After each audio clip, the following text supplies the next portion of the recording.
Deion Sanders in Colorado have one of the best quarterbacks in the country in Sheduer Sanders, but they're going to eventually need to replace him, and Bryce Underwood is the answer. And I think they can land him this week. You are Locked On Buffs, your daily podcast on the Colorado Buffaloes. Part of the Locked On Podcast Network, your team every day.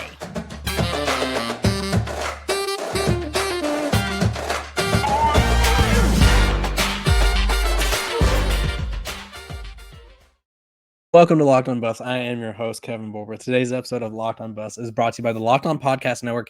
It's your team every day for free and available wherever you get your podcasts. So make sure to tune in. I appreciate you guys for tuning in and making me your first listen of the day. Like I said, free and available wherever you get your podcasts. So make sure to like, subscribe, and follow along for all of the best top Colorado Buffs coverage. The Colorado Buffaloes, like I talked about, they do have one of the best, if not the best, returning quarterback in college football next year. I think it'll be a tough argument against Shedeur Sanders. I think names like you have Cam Rising is back in the mix. You'll have, let's see, I'm trying to think who's out there. You know, Jalen Daniels, KJ Jefferson, Cam Ward is out of the picture. DJU is back at Florida, or back in the ACC at Florida State. I just don't feel like next year there's a lot of quarterbacks that compare to Shedeur Sanders, but all good things must come to an end eventually.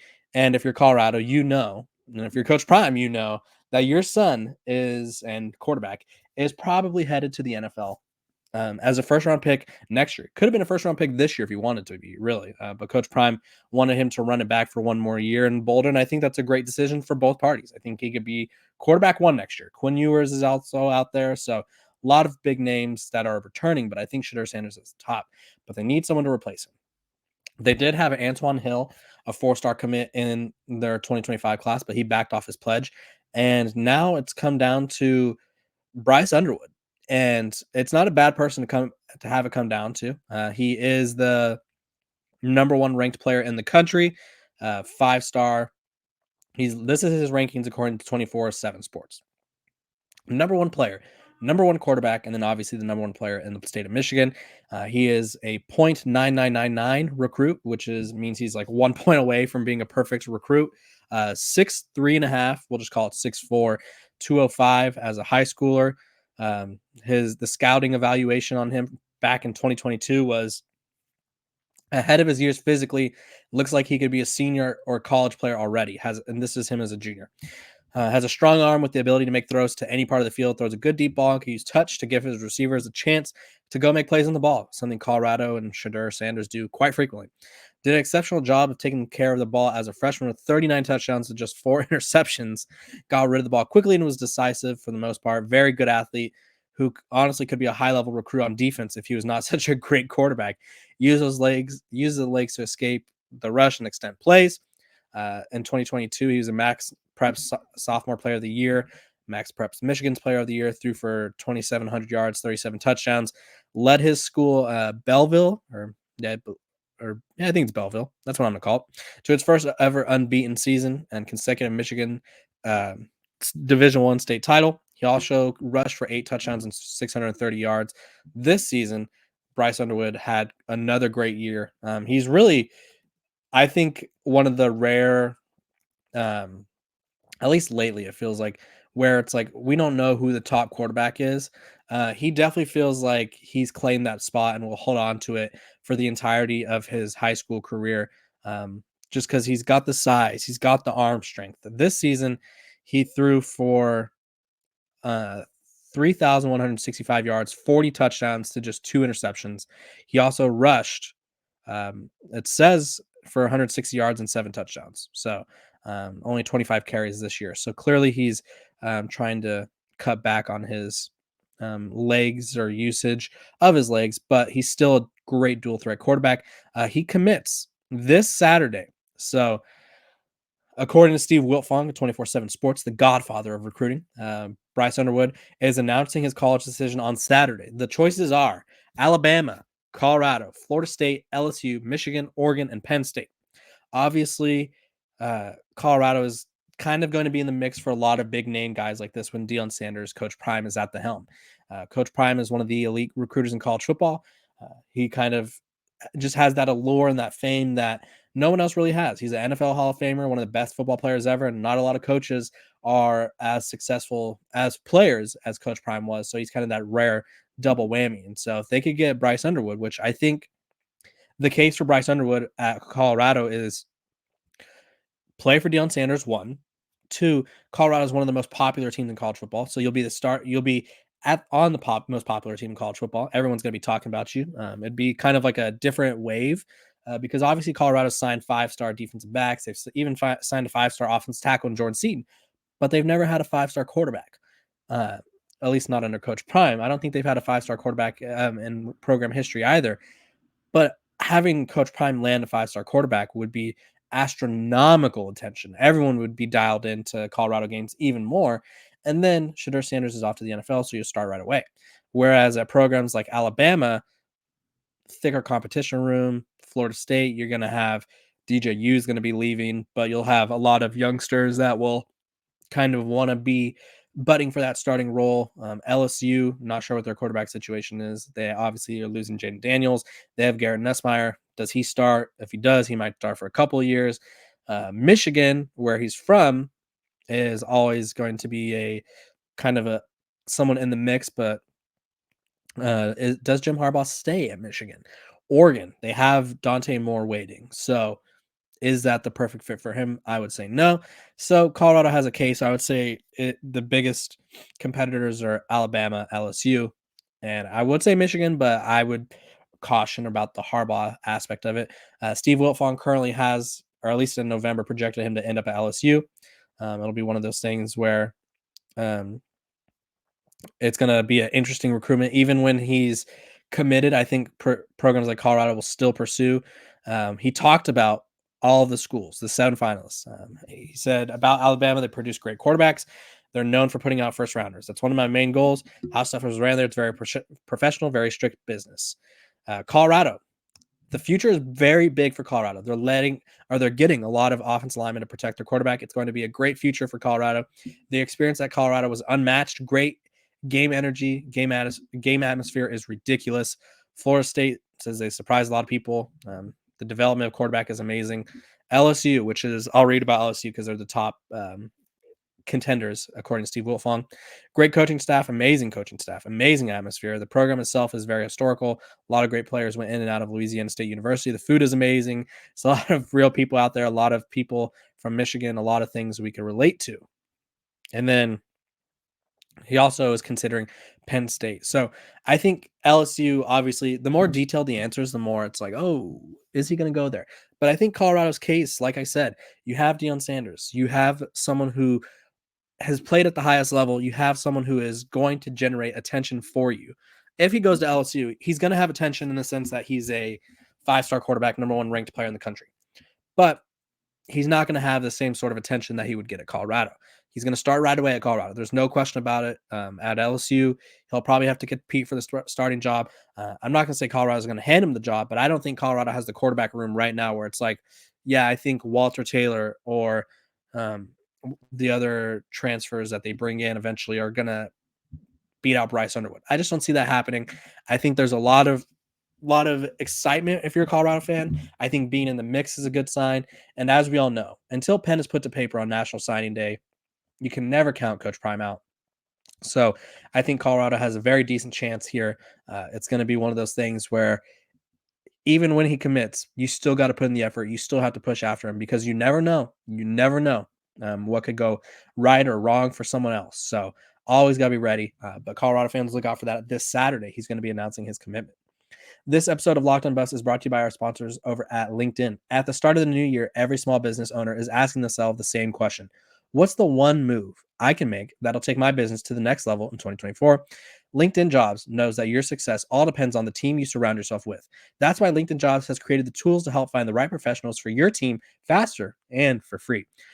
I applied for my very first ever job at the Pac-12 Network, RIP, on LinkedIn, met with the hiring manager on there. We kind of connected, had a great talk, and figured out what was needed, what was expected. Bada bing, bada boom. Was ended up hired after my interview.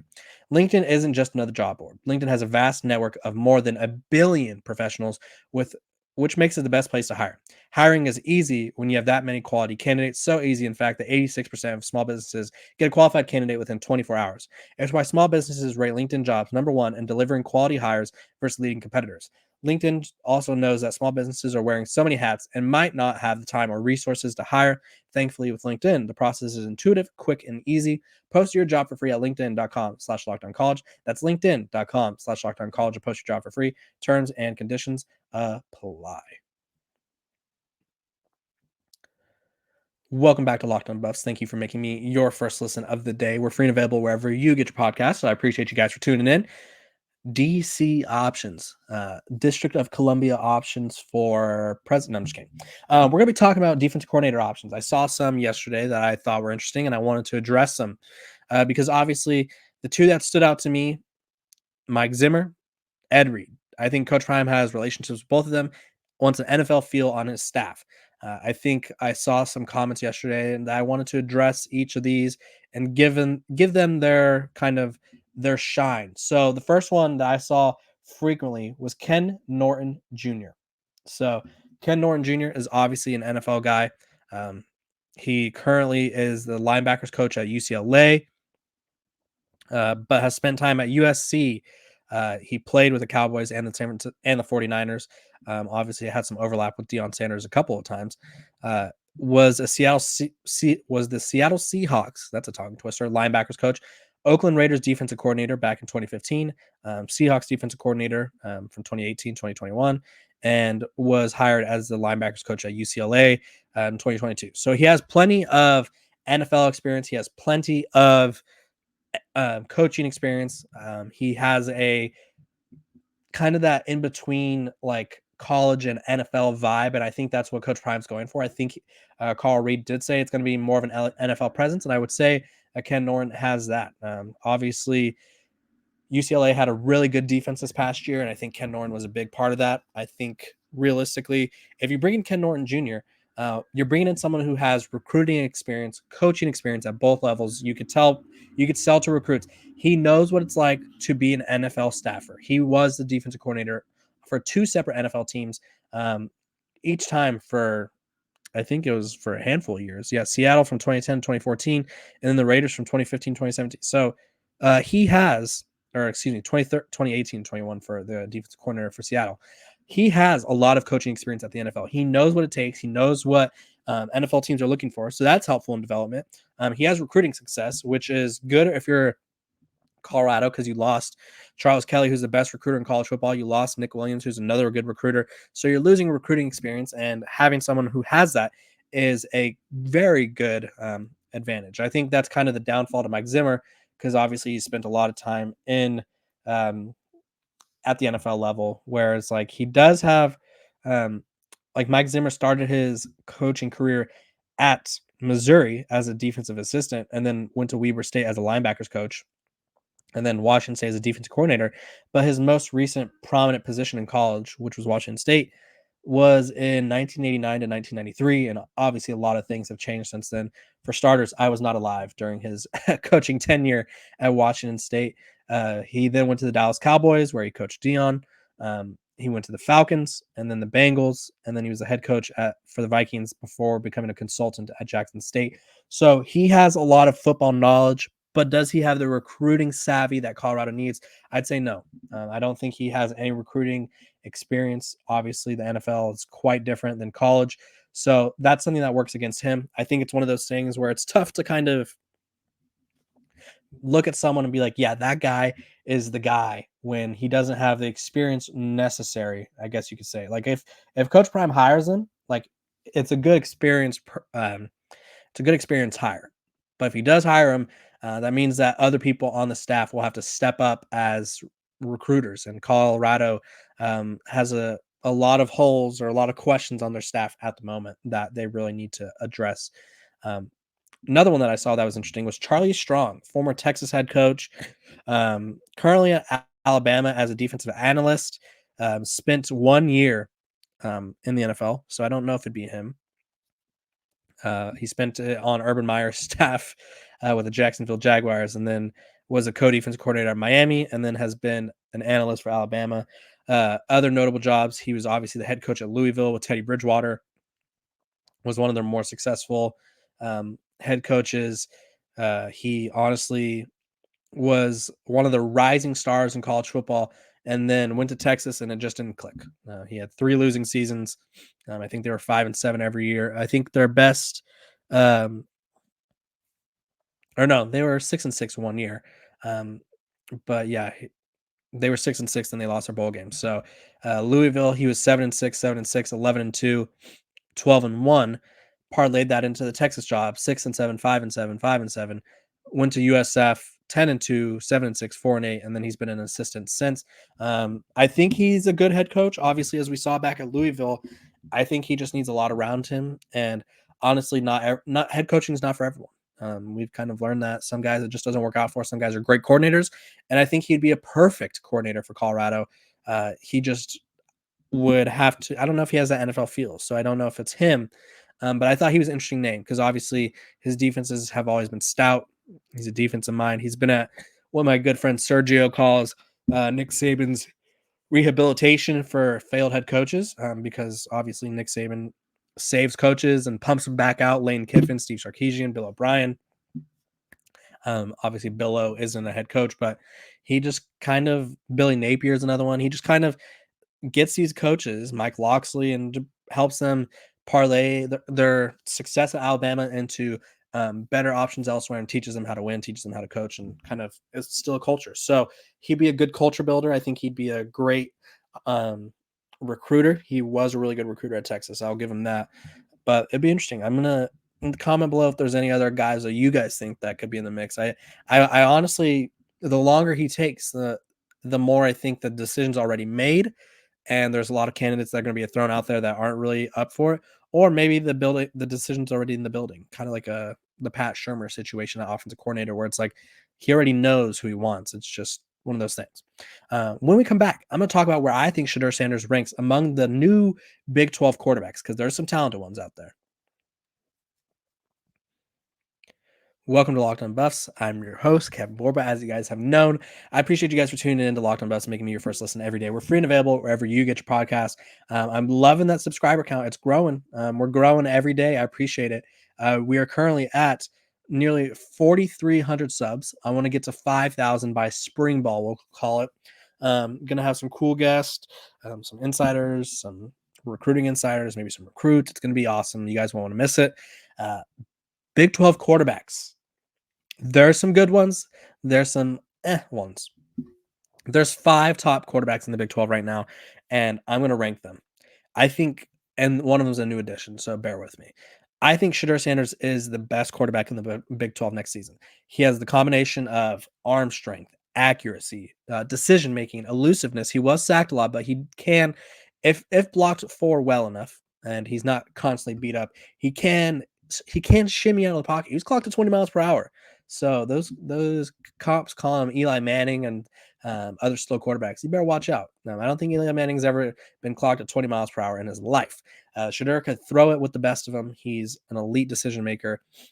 So I think he's kind of the top. And then I look at the other names and I'm like, who else is there? Who else is proving themselves? And I got to go with Noah Fifita at Arizona. Obviously, this was his first year as the starting quarterback, but Jaden Delora gets injured. Noah Fifita comes in, and they're like, okay, Noah's going to start, then Jaden will come back. And all of a sudden, Noah was leading the team to near wins over Washington, over USC, and it's like, oh, Noah's a little special. And then they win the rest of their games the rest of the season. So Noah Fifita, he's accurate, good decision maker, can make plays with his legs. I think he's going to be one of the rising stars of college football next year, so keep an eye out for him. And then I digress. I look around and I'm like, okay, there's got to be go get some love to the experienced guys. Cam Rising, he's one of the best quarterbacks in college football next year. 7th year guy, super experienced. I think he has a lot to bring to the table, and I think he's one of the top quarterbacks. And then it's between Jalen Daniels, KJ Jefferson. I think Jalen Daniels has a higher ceiling. I think when he's at his best is better than a lot of quarterbacks in college football, but he has injury issues. It's just one of those things. Hasn't played a lot of games. He kind of I think both of his seasons as a starter have been cut short by injury. I'm gonna look up his game logs right now because I know this season he only played 3 games, which I mean he was electric, 705 yards through the air, 5 touchdowns. Last season he was kind of viewed as like had he, I think had he come a little earlier in the, or had he not, excuse me. Sorry, the ad there started an ad was playing, so it distracted me a little bit. It wasn't a Jason Whitlock ad, holy moly, if you know what I'm talking about. Um, but it was one of those things where had he kind of sustained his success later in the season was what I was trying to say. He probably would have won or at least been in contention for the Heisman. He also in 2022 he played in, let's see, 9